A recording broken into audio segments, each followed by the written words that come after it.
Gel. Sandviçimizi aldık.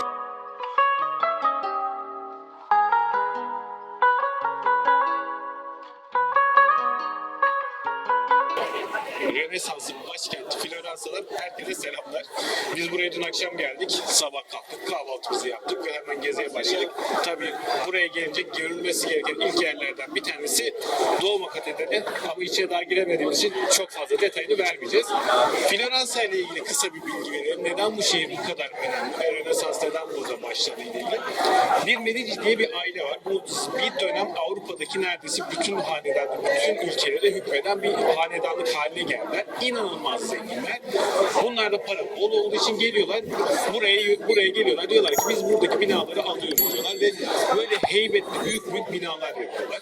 Kilisenin o dönemki gücünü bu bölgede iyice azaltıyorlar ve o kilisenin gücünün azalmasından sonra burada Rönesans akımı başlıyor ve şehirde Rönesans neden bu şehirden çıktı ya da nasıl çıktı gerçekten anlaşılıyor. Yani İlber Hoca'nın sürekli Floransa'yı görmeden Avrupa'ya gezmiş sayılmazsınız cümleleri ne demek olduğunu şehre böyle güzel meydanlarına adımını attığınız anda anlıyorsunuz. İnanılmaz güzel. Biz şimdi bir Duomo'ya girmeyi deneyeceğiz ama bugün hem cumartesi hem de daha yeni açıldığı için şu anda sıra böyle sonsuzluğa doğru gidiyor. Bir bakalım. Belki günün ilerleyen saatlerinde ya da böyle sıra atlamalı ücretli biletlerle falan girmeyi deneyeceğiz ama kesin gireceğiz yani. O zaman biz devam ediyoruz.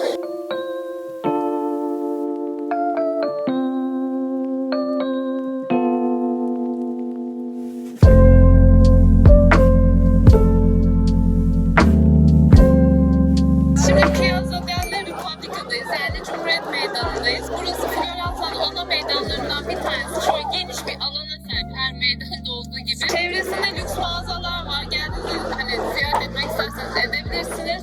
Onun dışında böyle meydanı kaplayan restoranlar falan var. Gecesi ayrı güzel, gündüzü ayrı güzel. Böyle oturup güzelce vakit geçirebilirsiniz. Bir de burada sürekli olan bir atlı karınca var. Belki çoluğunuz, çocuğunuz binebilir. Gel vatandaş gel çocuğunu eğlendir.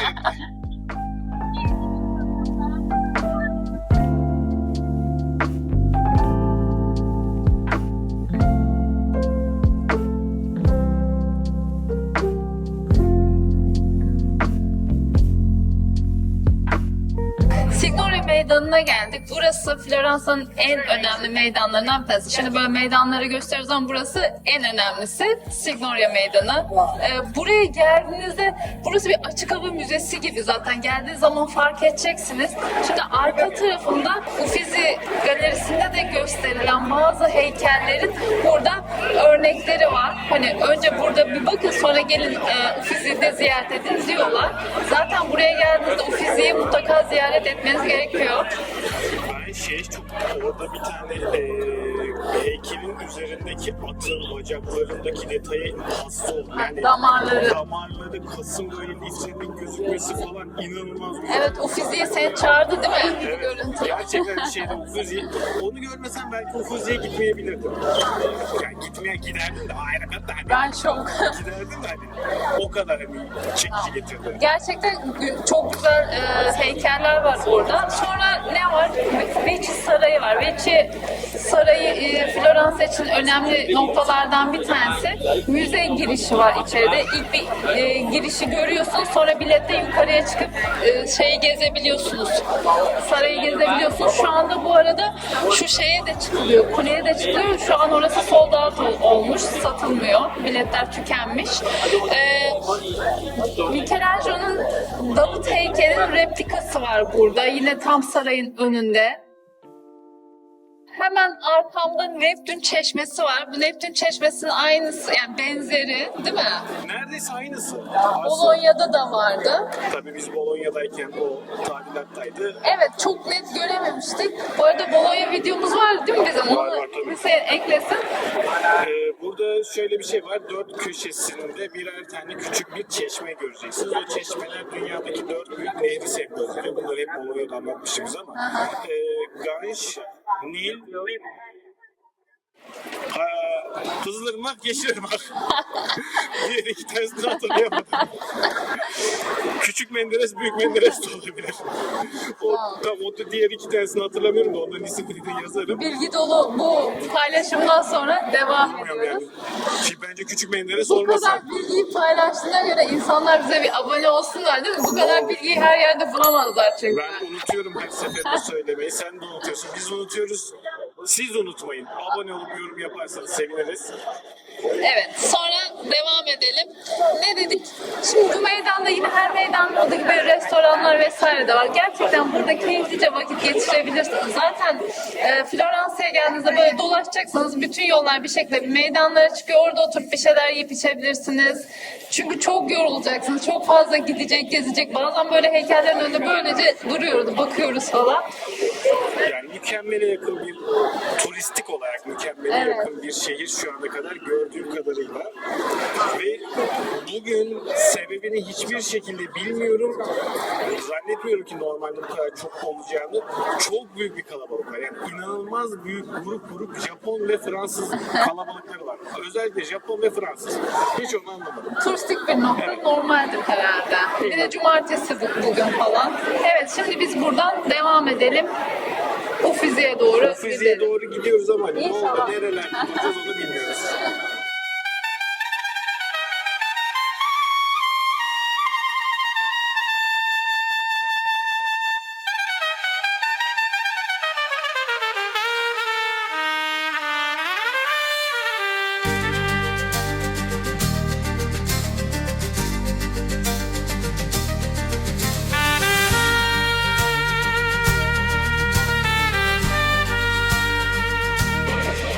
Gezdik, gördük, anlatalım.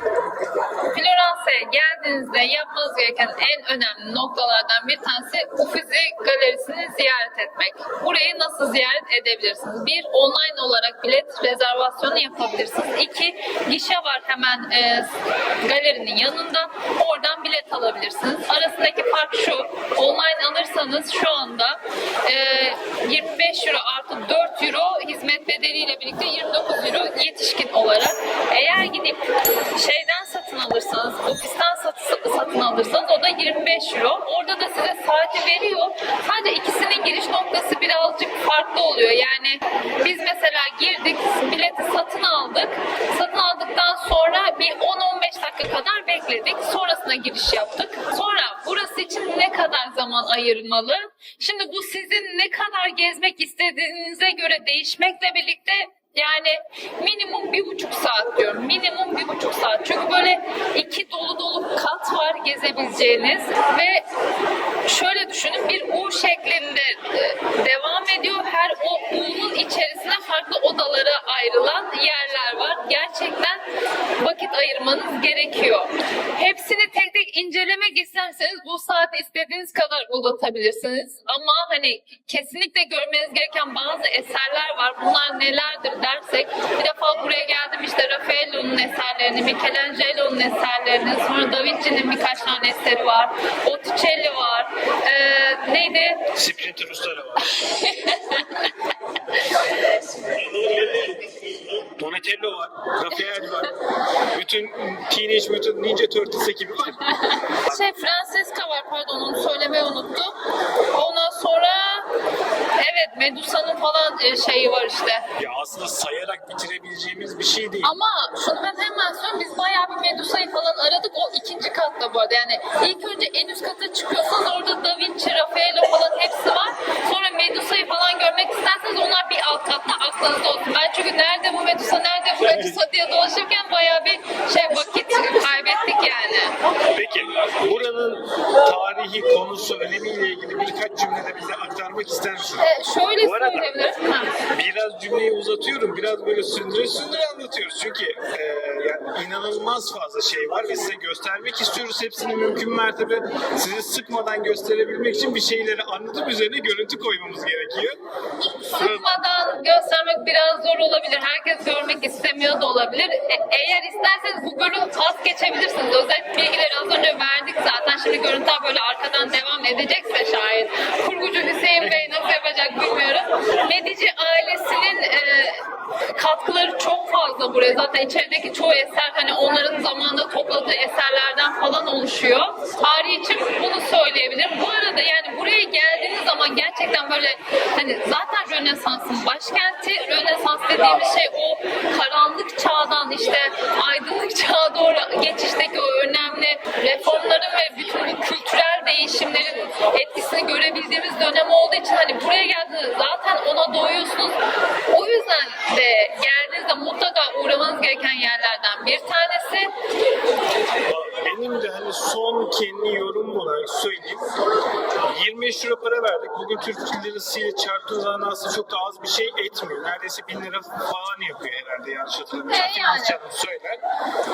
Ama hani daha güzel harcayabileceğimi düşünmüyordum. Yani artık o kadar büyük ve o kadar gezerken her şey var. Burada da bu varmış, burada da bu varmış dedik ki gerçekten ayaklarım artık hani tutmaz noktasındayken çıkmak istedim yani. Hani o kadar yoğun. Yok artık bu noktada sanata doyduk diyebiliriz herhalde. Gerçekten güzeldi. Bu meydanda demiştik ya Ufiz'in bir ön gösterimi gibi bir şey vardı. Hak ediyor yani. Gerçekten hak ediyor. Geldiği zaman Çok mutlaka ufak oraya. yani o hiç yani yanında hiç. Ya artık bazı heykellerin yanından hadi lan oradan falan Yani falan deyip geçiyoruz yani. Yani kesinlikle gelin. Yani buraya geliyorsanız ve zamanınız varsa yani böyle hani zamanınız yoksa yapacak bir şey yok. Çünkü burayı böyle 15 dakikada 20 dakikada geçebileceğiniz bir yer değil ama zamanınız varsa kesinlikle gelin. şey gibi oldu. Floransa belediye başkanından para alıp reklam yapıyormuş. Çaktırma eurolarını çıkar. Ama eğer girecekseniz gerçekten bir vakit ayırmanız gerekiyor. Ona göre gelin. Evet. Şimdi biz bir sonraki adımımıza doğru devam edelim.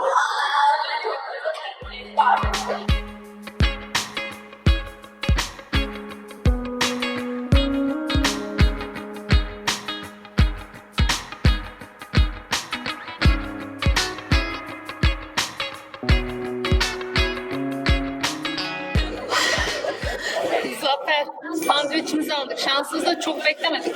Burada bir sokak var. Sokağın içerisinde bu ünlü sandviç adını yazı altına. Birkaç tane de yer var zaten. Sadece bir yerde keş geçiyor. Diğerlerinde kredi kartıyla vesaire alabiliyorsunuz. Sıra farklı olabiliyor. Bir bakın hangisi daha azsa ona girin. Siparişinizi veriyorsunuz, hemen hızlıca hazırlıyorlar zaten. Çok fazla içeride oturacak zaten yer yok. Hiç yok. Çoğu insanı göreceksiniz böyle şeylerde, kaldırımlardan falan oturup yemeğini yiyor. Şeyden çıkınca bu arada, müzeden çıkınca hemen çıkışta sağda görebiliyorsunuz çıkış kapısında. Evet. Biz 2 tane sandviç, bir tane işte 2 sandviç artı 2 içecek 32 euro. 32 euro gibi bir fiyat verdik. İyi yani. Hadi şimdi biz yiyelim. Afiyet olsun. Vallahi malzemeler inanılmaz lezzetli. Gerçekten güzel. Çok güzel hatta. Ben Antep fıstıklı böyle Antep fıstığı sever gibi bir menüsü vardı. Ondan söyleyeyim işte peynir vesaire falan, Antep fıstığı yağı falan var. Ama Bolonya'da yediğimiz yerde çok meşhur bir yerde. Oranın ekmeği daha güzeldi. Oranın ekmeği daha puf daha yumuşaktı. Bu ekmek biraz daha sert diye düşünüyorum ben. Sen ne dersin bilmiyorum. Mikrofonun yakınında değil, ben bence. Mikrofonum yakınında değil. Ben de aynı şeyi düşünüyorum. Zaten senin şu mikrofon sorununu çözemedik biz. Neyse hadi biz devam edelim yemeğe. Odeon'a geldik. Floransa'ya geldiğinizde bence ziyaret etmeniz gereken yerlerden bir tanesi. Çünkü çok fazla benim gibi yer yok. Şöyle zamanında sinema tiyatro olarak inşa edilmiş bir bina. Daha sonrasında bir kütüphaneye çevrilmiş. Şu an ikisi bir arada gibi düşün. Böyle koltuklar hani sinema tiyatro koltukları. Ama aşağıda kütüphane var. Kitabınızı alıp yukarıya çıkıp okuyabiliyorsunuz. Ondan sonra arada filmler vesaire de oluyor. Onları da izleyebiliyorsunuz. Böyle bir yer. Yani İtalyanca varsa burada bir film izlemek, bir tiyatro izlemek keyifli olabilir. Giriş şu anda ücretsiz galiba. Evet, giriş ücretsiz. Çok fazla turist falan da alıyor zaten. Ben buranın tam sesini her yerde görmedim. Çok az insan biliyor. O yüzden siz böyle bence bir TikTok'a geldiğiniz zaman mutlaka uğrayın. Bir de koltukları çok rahat. Yorulduğunuz zaman dinlenmek mükemmel bir yer. Bize iyi geldi şu anda.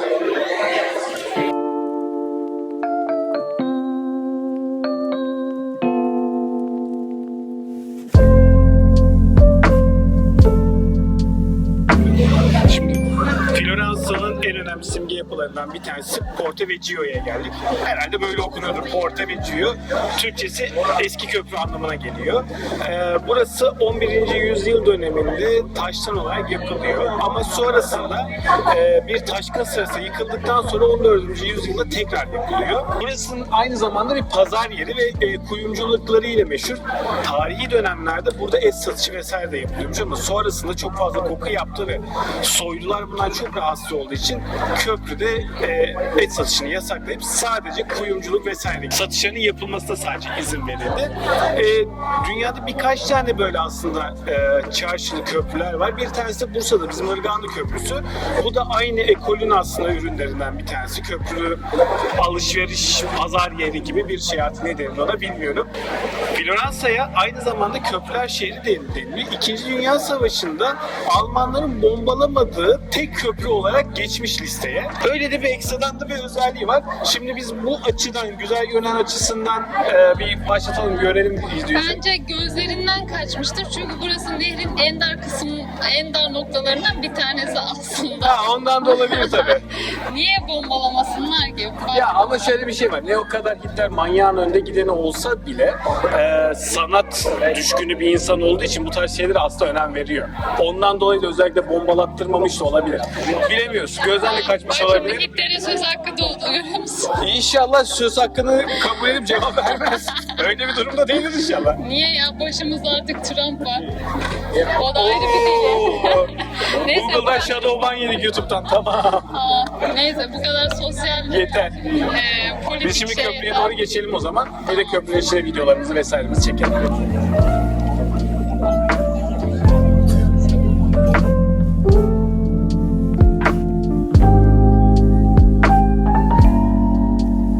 Vinci Köprüsü'nden geçtikten sonra nehrin öbür tarafında yer alan Michelangelo Meydanı var. Oraya geldik. Şimdi buranın Bence tepesi.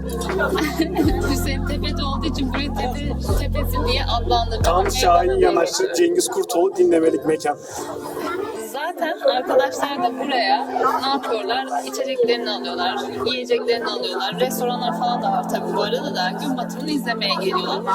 Burası arkamızda görürsünüz. Şimdi bütün o katedrali vesaire, bütün o önemli alanların hepsini tepeden görüyor. O yüzden ziyaretçilerin akınına uğruyor. Güzel bence ya böyle tepeden seyretmek. Ama bir de baktığında aşağıdan çok tepede gibi görünüyor ama yürüyüş yolu böyle zigzaglar halinde bence o birazcık kolaylaştırmış. Evet, rahatlatıyor. Şimdi burası öyle tarihi bir yer vesaire falan diye, burası aslında bir açık hava sanat müzesi gibi bir şey yapmaya çalışmışlar zamanda. Hatta bunun için replika bir tane Davut heykeli getirmişler. Evet, tam meydan. Olmayınca demişler ki burası böyle manzara tepesi gibi olsun. Çünkü çok güzel gün batım var. Ama bizim tabii ki çok şanslı olduğumuz için şu an hava bulutlu olduğu için bugün bir gün batımı manzarası yakalayabiliriz. Güzel bir gün batımı manzarası olmaz ama geldiğiniz zaman uğramanız gereken Tabii. yerlerden bir tanesi. Ben bir fotoğraflardan falan bulabilirsem bir tane bulup koymak istiyorum. Böyle çok güzel altın rengi bir renge kavuşuyor bütün Floransa gün batımı Yani sırasında. gökyüzü açıkken bence çok güzel olur zaten. Tamam.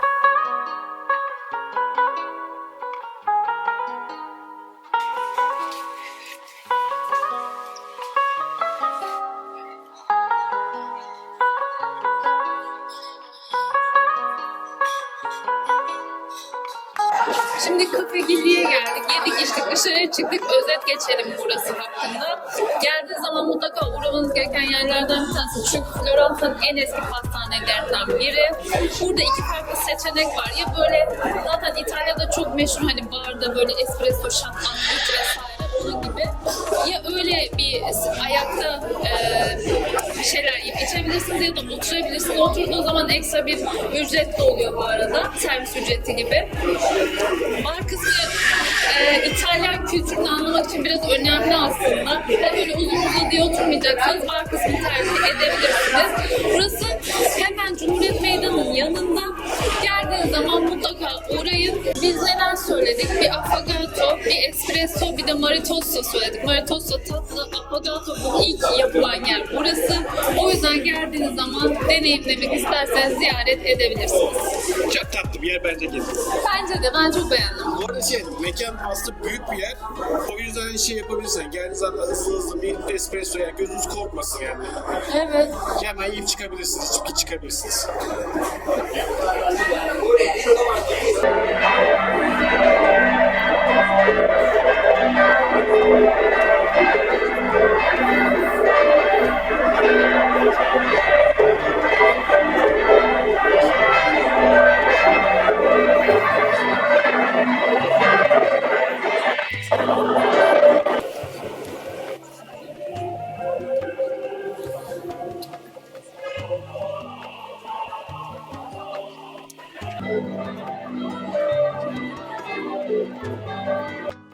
Şimdi videoya kaçıncı defa başlıyoruz bilmiyoruz çünkü ayine denk geldik. Tam böyle dışarıdan anlatalım diyoruz. O sırada başka bir şey oluyor ve kapılar açıldı. İçeriye giriş başladı. İçeriye girdik, çıktık. Ayin devam ediyor. Şimdi burayla ilgili özet bir bilgi verelim. Önce bence bugün ne olduğunu bir anlatsa sen. Çünkü videoda ben bir sürü şimdi ıvır zıvır koyacağım. İnsanlar anlamaması. Tabii ıvır zıvır gibi gelecek. Bir sürü video koyacağım. İnsanların bir anlaması lazım. Şimdi bugün pazar. Burada bir ayin var. Vaftizhane ile katedral arasında bir hat çekildi. İki yolu birbirine birleştiren bir hat çekildi. Oradan papazlar. Papaz deriz değil mi? Evet, papaz. Tamam, herhalde. Yani hani belki Kardinal de olabilir. belki isimleri farklıdır da yani hani din adamları diyelim, ikisi arasında bir geçiş yaptılar. Arada halkı kutsadılar. Sular atlar ki sana da Arada geldi bana da- onlardan bir tanesi. Yanlışlıkla video çekeceğim diye kutsandım ya az önce. Böyle bir ana denk geldik. Normalde buraya giriş ücretsiz. Ya şu anda da ücretsiz ama pazar günleri işte normalde ziyaretçilere kapalı. Sadece bence şu saat için açık olduğunu düşünüyorum. Zaten kapıda şu anda ziyaretçi kapalı, sadece Evet. ibadet için. Dün biz buraya geldiğimizde inanılmaz bir sıra vardı. Gerçekten inanılmaz. Kaç saat beklemek gerekiyordu bilmiyorum. Biz devam ettik yolumuza. Daha sonra geliriz diye. Gün içerisinde gelemedik. Bugün şansımıza böyle bir ana denk geldik. İçeriye de girdik. İçeriği de gördük. Şimdi genel olarak buradan bahsedelim. Bir defa Floransa'ya geldiğinizde zaten bütün yollar bu Floransa Katedrali'ne çıkıyor. Burası 3 bölümden oluşuyor. Ana katedralin olduğu bölüm Vaftizhane ve Giotto Çan Kulesi var. Giotto. Ya baban da Floransalıydı ya. Rönesans döneminin bir defa en önemli yapılarından bir tanesi Floransa Katedrali. 1200'lü yıllarda başlamış, 1400'lü yılların ortalarına kadar devam etmiş yapım aşaması. Yani dışarısı çok görkemli. Gerçekten inanılmaz böyle bir işçilik var. Heykeller var, mermer yapılar var. Hepsi gerçekten işlemeleri falan çok güzel. Diğer yani çok fazla katedral vesaire gördük ama hepsinden daha farklı bir yapısı var. Bu arada gotik mimari aslında ama Hatta hani- geç gotik. Evet Yani. ama diğer o bildiğimiz gotikler gibi değil. Hani Sanat biz de- tarih çizimiyiz ya. Biz de Almanya'da falan gördüğümüz gotik mimariler gibi değil yani. O yüzden burası Rönesans'ın etkilerinin çok fazla göründüğü bir yer. Ya zaten şöyle bir şey var.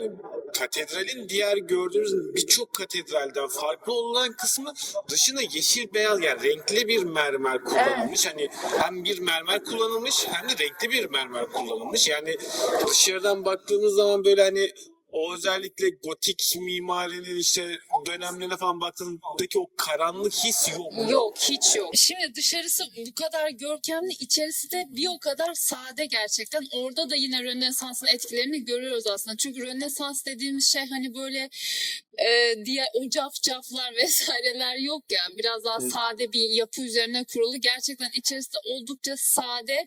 Hatta kubbesi var böyle vitralden yapılmış falan, çok güzel. İşçilikler şahane. Geldiğiniz zaman mutlaka uğramanız gereken yerlerden bir tanesi. Kutsandık. Şimdi seyahatimiz, öyle zannediyorum ki Floransa defterini kapatıyoruz. Roma'ya geçeceğiz.